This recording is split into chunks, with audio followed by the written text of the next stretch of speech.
The God Memorandum from the book The Greatest Miracle in the World by Og Mandino, read with edits by Wanda Kay. Take counsel. He hears your cry. It passes through the darkness, filters through the clouds, mingles with starlight and finds its way to his heart on the path of a sunbeam.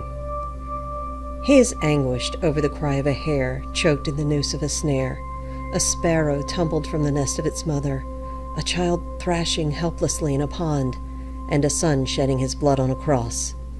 Know that he hears you also. Be at peace. Be calm. He brings the relief for your sorrow, for he knows its cause and its cure. You weep for all your childhood dreams that have vanished with the years. You weep for all your self-esteem that has been corrupted by failure. You weep for all your potential that has been bartered for security. You weep for all your talent that has been wasted through misuse. You look upon yourself with disgrace, and you turn in terror from the image you see in the pool. Who is this mockery of humanity staring back at you with bloodless eyes of shame? Where is the grace of your manner, the beauty of your figure, the quickness of your movement, the clarity of your mind, the brilliance of your tongue? Who stole your goods? Is the thief's identity known to you, as it is to me? Once you placed your head in a pillow of grass in your father's field, and looked up at a cathedral of clouds, and knew that all the gold of Babylon would be yours in time. Once you read from many books, and wrote on many tablets, convinced beyond any doubt that all the wisdom of Solomon would be equaled and surpassed by you. And the seasons would flow into years until, lo, you would reign supreme in your own Garden of Eden. Dost thou remember who implanted those plans and dreams and seeds of hope within you? You cannot. You have no memory of that moment when first you emerged from your mother's womb. He placed his hand on your soft brow, and the secret he whispered in your small ear when he bestowed his blessings upon you. Remember the secret? You cannot. The passing of years have destroyed your recollection, for they filled your mind with fear and doubt and anxiety and remorse and hate, and there is no room for joyful memories where these beasts habitate. Weep no more. He's with you, and this moment is the dividing line of your life. All that is gone before is like unto no more than the time you slept within your mother's womb. What is past is dead. Let the dead bury the dead. This day you return from the living dead. This day, like unto Elijah with the widow's son, he stretches himself upon thee 3 times, and you live again. This day, like unto Elisha with the Shunammite's son, he puts his mouth upon your mouth, and his eyes upon your eyes, and his hands upon your hands, and your flesh is warm again. This day, like unto Jesus at the tomb of Lazarus, he commanded you to come forth, and you will walk from your cave of doom to begin a new life. This is your birthday. This is your new date of birth. Your first life, like unto a play of the theater, was only a rehearsal, but this time the curtain is up. This time the world watches and waits to applaud. This time you will not fail. Light your candles. Share your cake. Pour the wine. You have been reborn. Like a butterfly from its chrysalis you will fly.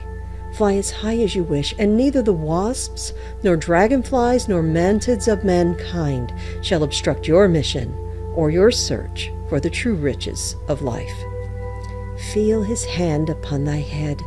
Attend to my wisdom. Let me share with you again the secret you heard at your birth and forgot. You are his greatest miracle. You are the greatest miracle in the world. Those were the words you first heard, and then you cried. They all cry. You did not believe him then, and nothing has happened in the intervening years to correct your disbelief. For how could you be a miracle when you consider yourself a failure at the most menial of tasks? How can you be a miracle when you have little confidence in dealing with the most trivial of responsibilities? How can you be a miracle when you're shackled by debt and lie awake in torment over whence will come tomorrow's bread? Enough. The milk that is spilled is sour. Yet how many prophets, how many wise men, how many poets, how many artists, how many composers, how many scientists, how many philosophers and messengers has he sent with word of your divinity, your potential for godliness, and the secrets of achievement? How did you treat them? Still, he loves you, and he is with you now, through these words, to fulfill the prophet who announced that the Lord shall set his hand again the second time to recover the remnant of his people. And he has set his hand again. This is the second time. You are his remnant. It is of no avail to ask, haven't you known? Haven't you heard? Hasn't it been told you from the beginning? Haven't you understood from the foundations of the earth? You have not known. You have not heard. You have not understood. You've been told that you are divinity in disguise, a god playing a fool. You've been told that you are a special piece of work, noble in reason, infinite in faculties, express and admirable in form, and moving like an angel in action, like a god in apprehension. You have been told that you are the salt of the earth. You were given the secret even of moving mountains, of performing the impossible. You believed no one. You burned your map to happiness. You abandoned your claim to peace of mind. You snuffed out the candles that had been placed along your destined path of glory. And then you stumbled, lost and frightened in the darkness of futility and self-pity, until you fell into a hell of your own creation. Then you cried and beat your breast and cursed the luck that had befallen you. You refused to accept the consequences of your own petty thoughts and deeds, and you searched for a scapegoat on which to blame your failure. How quickly you found one. You blamed God. You cried that your handicaps, your mediocrity, your lack of opportunity, your failures were all the will of God, and you were wrong. Let us take inventory. Let us first call a roll of your handicaps, for how can he ask you to build a new life lest you have the tools? Are you blind? Does the sun rise and fall without your witness? No. You can see, and the 100 million receptors he's placed in your eyes enable you to enjoy the magic of a leaf, a snowflake, a pond, an eagle, a child, a cloud, a star, a rose, a rainbow, and the look of love. Count one blessing. Are you deaf? Can a baby laugh or cry without your attention? No, you can hear, and the 24,000 fibers he has built in each of your ears vibrate to the wind in the trees, the tides on the rocks, the majesty of an opera, a robin's plea, children at play, and the words I love you. Count another blessing. Are you mute? Do your lips move and bring forth only spittle? No, you can speak, and as no other of his creation, and your words can calm the angry, uplift the despondent, goad the quitter, cheer the unhappy, warm the lonely, praise the worthy, encourage the defeated, teach the ignorant, and say, I love you. Count another blessing. Are you paralyzed? Does your helpless form despoil the land? No, you can move. You're not a tree condemned to a small plot while the wind and world abuses you. You can stretch and run and dance and work, for within you he has designed 500 muscles, 200 bones, and 7 miles of nerve fiber, all synchronized by God to do your bidding. Count another blessing. Are you unloved and unloving? Does loneliness engulf you night and day? No. No more, for now you know love's secret, that to receive love, it must be given with no thought of its return. To love for fulfillment, satisfaction, or pride is no love. Love is a gift on which no return is demanded.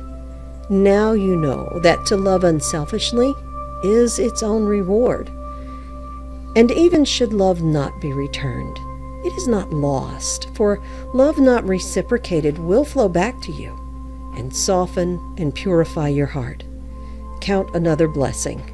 Count twice. Is your heart stricken? Does it leak and strain to maintain your life? No, your heart is strong. Touch your chest and feel its rhythm, pulsating, hour after hour, day and night, 36 million beats each year. Year after year, asleep or awake, pumping your blood through more than 60,000 miles of veins, arteries, and tubing, pumping more than 600,000 gallons each year. Man has never created such a machine. Count another blessing. Are you diseased of skin? Do people turn in horror when you approach? No. Your skin is clear and a marvel of creation, needing only that you tend it with soap and oil and brush and care. In time, all steels will tarnish and rust, but not your skin. Eventually, the strongest of metals will wear with use, but not that layer that he has constructed around you. Constantly, it renews itself. Old cells replaced by new, just as the old you is now replaced by the new. Count another blessing. Are your lungs befouled? Does your breath of life struggle to enter your body? No, your portals of life support you even in the vilest of environments of your own making, and they labor always to filter life-giving oxygen through 600 million pockets of folded flesh while they rid your body of gaseous wastes. Count another blessing. Is your blood poisoned? Is it diluted with water and pus? No. Within your 5 quarts of blood are 22 trillion blood cells, and within each cell are millions of molecules, and within each molecule is an atom oscillating at more than 10 million times each second. Each second, 2 million of your blood cells die to be replaced by 2 million more in a resurrection that has continued since your first birth. As it has always been inside, so now it is on your outside. Count another blessing. Are you feeble of mind? Can you no longer think for yourself? No. Your brain is the most complex structure in the universe. I know. Within its 3 pounds are 13 billion nerve cells, more than 3 times as many cells as there are people on your earth to help you file away every perception, every sound, every taste, every smell, every action you have experienced since the day of your birth. He has implanted within your cells more than 1,000 billion protein molecules. Every incident in your life is there, waiting only your recall. And to assist your brain in the control of your body, he has dispersed throughout your form 4 million pain-sensitive structures, 500,000 touch detectors, and more than 200,000 temperature detectors. No nation's gold is better protected than you. None of your ancient wonders are greater than you. You are his finest creation. Within you is enough atomic energy to destroy any of the world's cities and rebuild it. Are you poor? Is there no gold or silver in your purse? No, you are rich. Together we've just counted your wealth. Study the list. Count them again. Tally your assets. Why have you betrayed yourself? Why have you cried that all the blessings of humanity were removed from you? Why did you deceive yourself that you were powerless to change your life? Are you without talent, senses, abilities, pleasures, instincts, sensations, and pride? Are you without hope? Why do you cringe in the shadows, a giant defeated, awaiting only sympathetic transport into the welcome void and dampness of the grave? You have so much. Your blessings overflow your cup, and you have been unmindful of them, like a child spoiled in luxury, since he's bestowed them upon you with generosity and regularity. Answer me. Answer yourself. What rich man, old and sick and feeble and helpless, would not exchange all the gold in his vault for the blessings you've treated so lightly? Know, then, the first secret of happiness and success that you possess, even now, every blessing necessary to achieve great glory. They are your treasure, your tools with which to build, starting today, the foundation for a new and better life. Therefore, I say unto you, count your blessings, and know that you already are His greatest creation. This is the first law you must obey in order to perform the greatest miracle in the world, the return of your humanity from the living death. And be grateful for your lessons learned in poverty, for he is not poor who has little, only he that desires much. And true security lies not in the things one has, but in the things one can do without. Where are the handicaps that produced your failure? They existed only in your mind. Count your blessings. And the second law is like unto the first. Proclaim your rarity. You'd condemned yourself to a potter's field, and there you lay, unable to forgive your own failure, destroying yourself with self-hate, self-incrimination, and revulsion at your crimes against yourself and others. Are you not perplexed? Do you not wonder why He's able to forgive your failures, your transgressions, your pitiful demeanor when you cannot forgive yourself? I address you now for 3 reasons. You need Him. You are not one of a herd headed for destruction in a gray mass of mediocrity, and you are a great rarity. Consider a painting by Rembrandt, or a bronze by Degas, or a violin by Stradivarius, or a play by Shakespeare. They have great value for 2 reasons. Their creators were masters, and they are few in number, yet there are more of one of each of these. On that reasoning, you are the most valuable treasure on the face of the earth, for you know who created you, and there is only one of you. Never in all the 70 billion humans who've walked this planet since the beginning of time has there been anyone exactly like you. Never until the end of time will there be another such as you. You have shown no knowledge or appreciation of your uniqueness, yet you are the rarest thing in the world. From your Father in His moment of supreme love flowed countless seeds of love, more than 400 million in number. All of them, as they swam within your mother, gave up the ghost and died, all except one. You. You alone persevered within the loving warmth of your mother's body, searching for your other half, a single cell from your mother, so small that more than 2 million would be necessary to fill an acorn shell.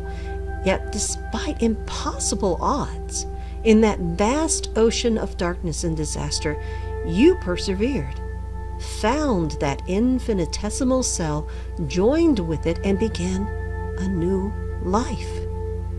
Your life. You arrived, bringing with you, as does every child, the message that God has not yet been discouraged of man. 2 cells now united in a miracle. 2 cells, each containing 23 chromosomes, and within each chromosome, hundreds of genes which would govern every characteristic about you, from the color of your eyes, to the charm of your manner, to the size of your brain. With all the combinations at His command, beginning with that single sperm from your father's 400 million, through the hundreds of genes in each of the chromosomes that your mother and father, He could have created 300,000 billion humans, each different from the other. But who did He bring forth? You. One of a kind, rarest of the rare, a priceless treasure, possessed of qualities in mind and speech and movement and appearance and actions as no other who has ever lived, lives, or shall live.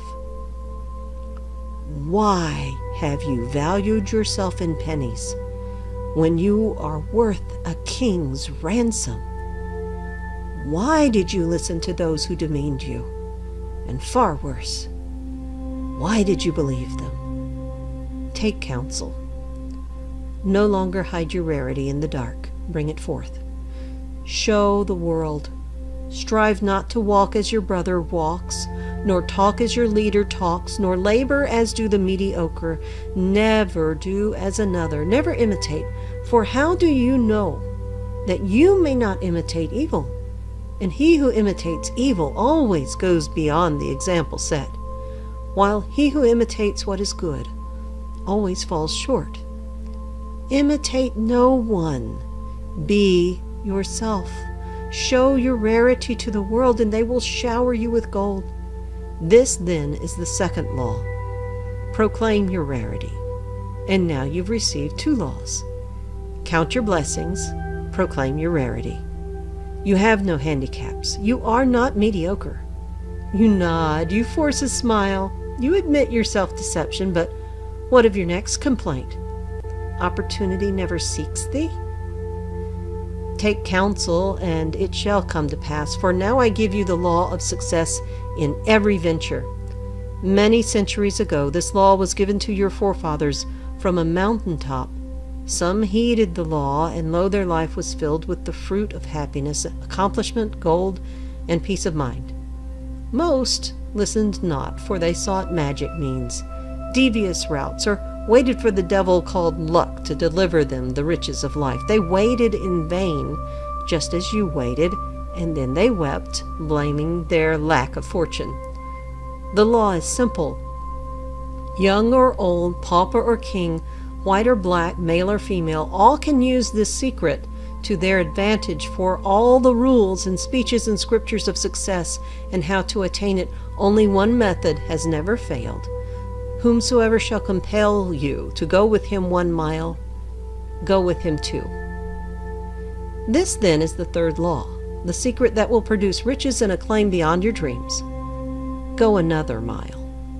The only certain means of success is to render more and better service than is expected of you, no matter what your task may be. This is a habit followed by all successful people since the beginning of time. Therefore, I say the surest way to doom yourself to mediocrity is to perform only the work for which you are paid. Think not you are being cheated if you deliver more than the silver you receive, for there is a pendulum to all life, and the sweat you deliver, if not rewarded today, will swing back tomorrow tenfold. The mediocre never goes another mile, for why should he cheat himself, he thinks, but you are not mediocre. To go another mile is a privilege you must appropriate by your own initiative. You cannot, you must not avoid it. Neglect it, do only as little as the others, and the responsibility for your failure is yours alone. You can no more render service without receiving just compensation than you can withhold the rendering of it without suffering the loss of reward.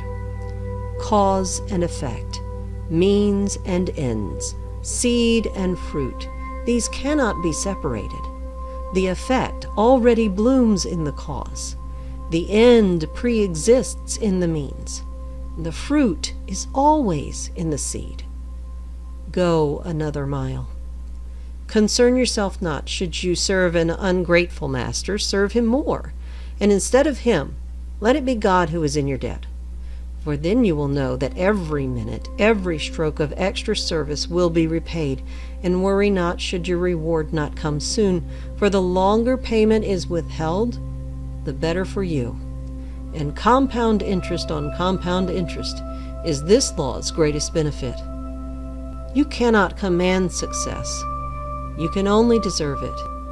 And now you know the great secret necessary in order to merit its rare reward. Go another mile. Where is this field whence you cried there was no opportunity? Look, look around thee. See where only yesterday you wallowed in the refuse of self-pity. You now walk tall on a carpet of gold. Nothing has changed except you. But you are everything. You are His greatest miracle. You're the greatest miracle in the world. And now the laws of happiness and success are three. Count your blessings. Proclaim your rarity. Go another mile. Be patient with your progress. To count your blessings with gratitude. To proclaim your rarity with pride. To go an extra mile and then another. These acts are not accomplished in the blinking of an eye, yet that which you acquire with most difficulty, you retain the longest, as those who've earned a fortune are more careful of it than those by whom it was inherited. And fear not as you enter your new life. Every noble acquisition is attended with its risks. He who fears to encounter the one must not expect to obtain the other. Now you know you're a miracle, and there is no fear in a miracle. Be proud. You are not the momentary whim of a careless creator experimenting in the laboratory of life. You are not a slave of forces that you cannot comprehend. You are a free manifestation of no force but God's, of no love but God's. You were made with a purpose. Feel His hand. Hear His words. You need God. He chose you. We have a world to rebuild, and if it requireth a miracle, what is that to us? We are both miracles, and now we have God. Never has He lost faith in you since that day when He first spun mankind from a giant wave and tossed him helplessly on the sand so long ago. There were many models, shapes, sizes before He reached perfection in man. He made no further effort to improve on mankind in all these years, so how could He improve on a miracle? Man was a marvel to behold, and God was pleased. He gave humanity this world and dominion over it. Then, to enable you to reach your full potential, He placed His hand upon you once more and endowed you with powers unknown to any other creature in the universe, even unto this day. He gave you the power to think. He gave you the power to love. He gave you the power to will. He gave you the power to laugh. He gave you the power to imagine. He gave you the power to create. He gave you the power to plan. He gave you the power to speak. He gave you the power to pray. He gave you the power to heal. God's pride in you knew no bounds. You were His ultimate creation, His greatest miracle, a complete living being, one who can adjust to any climate, any hardship, any challenge, one who can manage his own destiny without any interference, one who can translate a sensation or perception not by instinct, but by thought and deliberation into whatever action is best for himself and all humanity. Thus, we come to the fourth law of success. For He gave you one more power, a power so great that not even the angels possess it. He gave you the power to choose.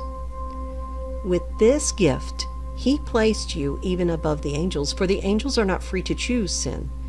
He gave you complete control over your destiny. He told you to determine for yourself your own nature in accordance to your own free will. Neither heavenly nor earthly in nature, you were free to fashion yourself in whatever form you preferred. You had the power to choose to degenerate into the lowest forms of life, but you also have the power, out of your soul's judgment, to be ennobled, to choose higher, greater, and embrace the divine. He's never withdrawn your great power, the power to choose. What have you done with this tremendous force? Look at yourself. Think of the choices you've made in your life, and recall now those bitter moments when you would fall on your knees if only you had the opportunity to choose again. What is past, and now you know the fourth great law of happiness and success. Use wisely your power of choice. Choose to love rather than hate. Choose to laugh rather than cry. Choose to create rather than destroy. Choose to persevere rather than quit. Choose to praise rather than gossip. Choose to heal rather than wound. Choose to give rather than steal. Choose to act rather than procrastinate. Choose to grow rather than rot. Choose to pray rather than curse. Choose to live rather than die. Now you know that your misfortunes were not His will. For all that power He vested in you, and the accumulation of deeds and thoughts which placed you on the refuse of humanity were your doing, not His. God's gifts of power were too large for your small nature. Now you've grown tall and wise, and the fruits of the land will be yours. You are more than a human being. You are a human becoming. You are capable of great wonders. Your potential is unlimited. Who else among His creatures has mastered fire? Who else among His creatures has conquered gravity, has pierced the heavens, has conquered disease and pestilence and drought? Never demean yourself again. Never settle for the crumbs of life. Never hide your talents from this day hence. Remember the child who says, "When I am a big boy." But what is that? For the big boy says, "When I grow up." And then the grown-up, he says, "Well, when I'm wed." But to be wed, what is that after all? The thought then changes to, "When I retire." And then retirement comes, and he looks back over it, and somehow he's missed it, and it's gone. Today, this day, enjoy this day today, and tomorrow, tomorrow. You have performed the greatest miracle in the world. You've returned from a living death. You will feel self-pity no more, and each new day will be a challenge and a joy. You've been reborn. But just as before, you can choose failure and despair, or success and happiness. The choice is yours. The choice is exclusively yours. He can only watch us before in pride or sorrow. Remember then the 4 laws of happiness and success. Count your blessings. Proclaim your rarity. Go another mile. Use wisely your power of choice. And one more, to fulfill the other 4. Do all things with love. Love for yourself, love for all others, and love for God. Wipe away your tears. Reach out, grasp His hand, and stand straight. Let's cut away the grave claws that have bound you. This day you've been notified. You are the greatest miracle in the world.